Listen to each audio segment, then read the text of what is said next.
Good afternoon guys, welcome to my channel. Now, magluluto tayo. Hindi naman talaga ako yung magluluto. Kailangan yung anak ko. Kailangan niyang matuto kasi kailangan niya sa school. Yun ang ano nila. Yung parang Activity. Ayun, activity. Tapos iyan, meron tayong breadcrumb, lumpia wrapper, tsaka sliced bread, egg, ham. Ayan. Ayan siya guys. Sige, continue mo lang yan. Okay.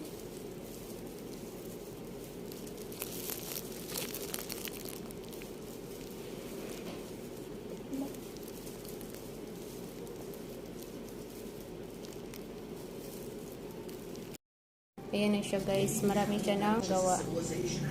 Kunti na lang matatapos na siya. Maingay yung TV namin. Ayan.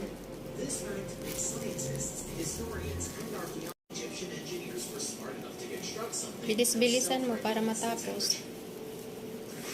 Number 3, it was built without slaves.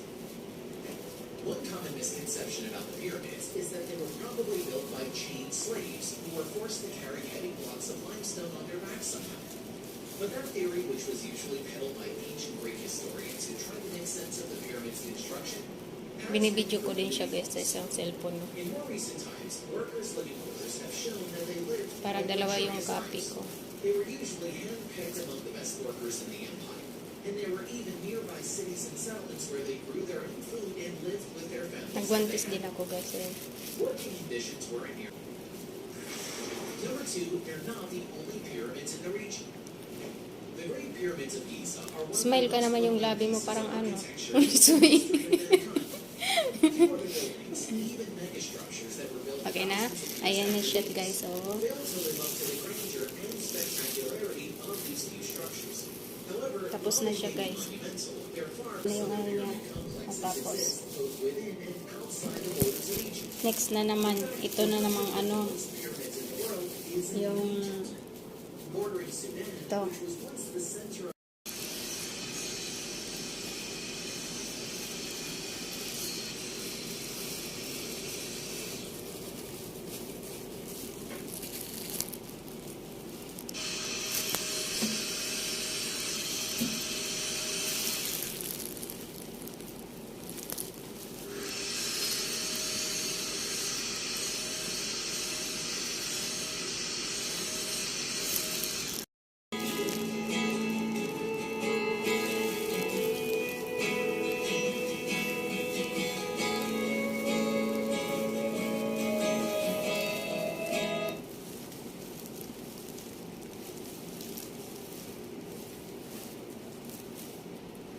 Okay na ba ito, Mi?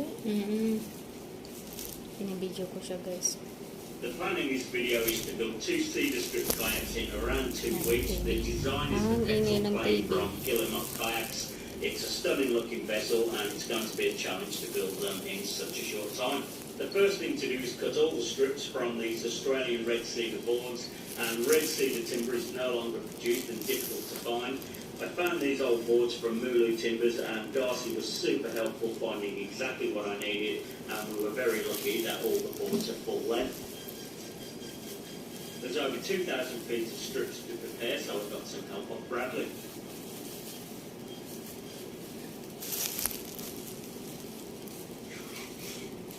I wanted building the kayaks on my own, and some of you may remember Corin from the Kumiko gates we built last year. He'll be arriving soon, and we're making a kayak each. I'm trying to get the strips prepared so we can get straight onto building when he gets in.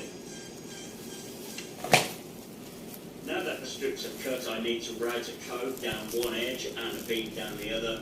This joint will allow the strips to conform to the shape of the kayak and make the build a little easier. I'm running a bead on one edge first, and then I'm flipping the strips 180 degrees and then cutting the coves. Yung And in the TV process, kaysa I'm ano, mixing up the strips sa to make amin. them random and switching some of them end for end. Siyempre, tahimik lang That was a fair tayo. amount of work, but they're all done, and it was a big saving to mill them myself. For 2 kayaks, it would have cost over $3,000 Australian for pre-prepared strips, and these boards cost under $700. We bought the full-size plans to work off, and Corin has arrived too, so we'll start making the forms. We'll stick the templates onto half-inch plywood and cut them out with a jigsaw and bandsaw. My hope with this video is to inspire anyone who fancies tackling this project to give it a go. I'm trying to be fairly thorough, but there's far too much information to fit into one Kunti na lang video. guys, So matatapos if na you do siya. want more info, then check out Nick's videos. He has a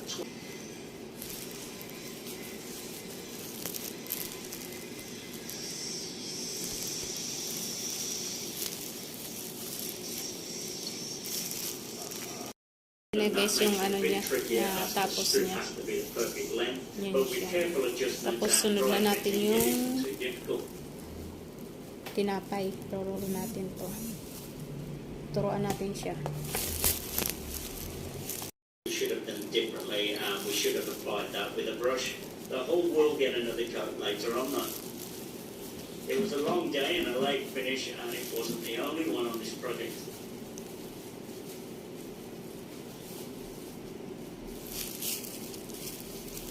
The next morning we removed it from the forms, we checked it out and it looked pretty good, and then after that we trimmed up all the excess glass. Next we put the hole back in the metal workshop and I started scraping it. While I was doing that, Corin started fitting the cockpit.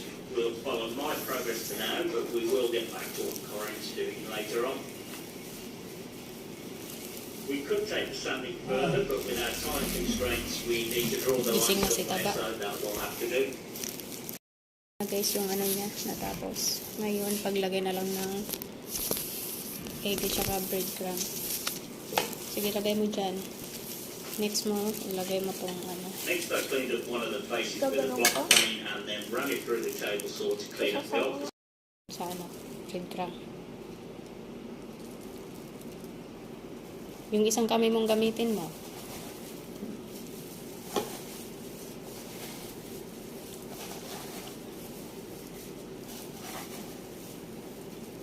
The fiberglass around the combing is a bit tricky, but it's not too difficult. With a bit of patience and a fantastic brush, we managed and did a decent job. Yung gilid niya, lagyan mo din.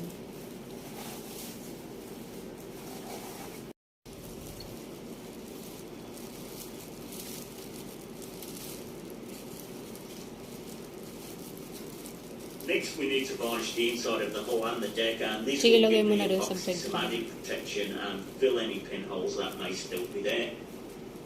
We're using a water-based marine varnish which will dry coat.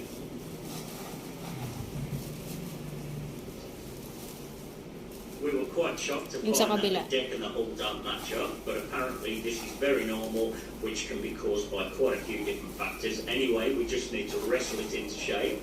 We're spreading the sides of the hull out, and then we'll use Ilagay mo na reinforced doon. tape to pull the edges of the deck down and into position.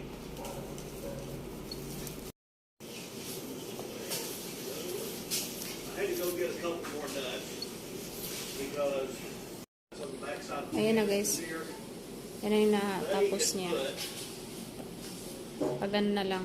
Prito.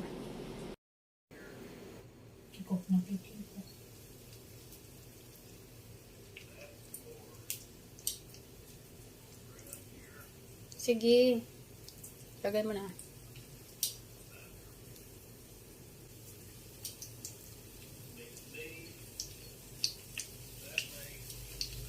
Kumakain ako guys.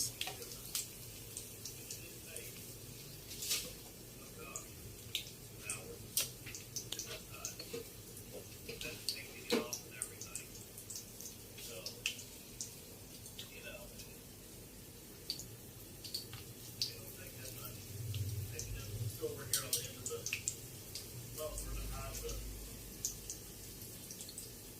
rate they put on it. Once those things speed up, that's when it turns to like rip. Higilid daw ito dahil na ano. Nakikita?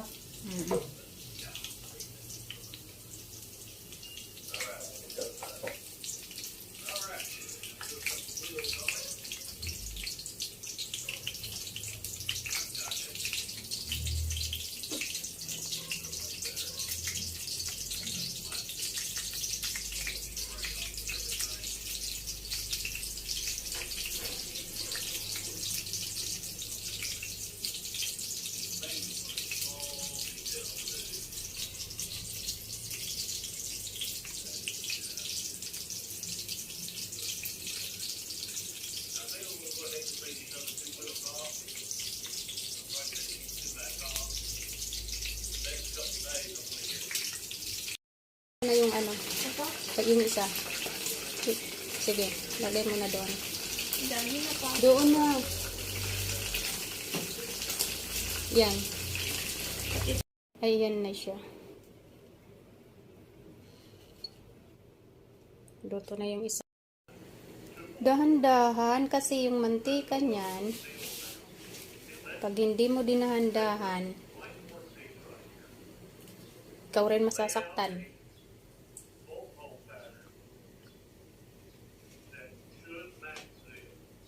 Video ko dito guys, yung ano niya, isang cellphone niya. Okay, I got you set up now, so hopefully you can see the DROs and see what's happening over here on the field. Remember I said it's two things necessary, or absolutely necessary to lay out a bolt hole pattern. That's the number of holes and the diameter of the pattern. Now, there's a couple other things that a DRO will ask that need to be known as well for a DRO, but are not necessarily needed when laying it out on paper. If you didn't have the on the DRO function pattern. That's that. Now, Tama na, mamaya na yan. in one action, what we deal with, like I was saying, in that pattern. Okay, I hope you got a little bit of enjoyment out of that video, and hopefully whoever needs to match it, this will be on the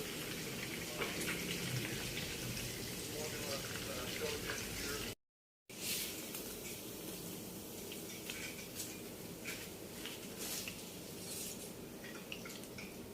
Ito na po guys, luto na po. Thank you for watching.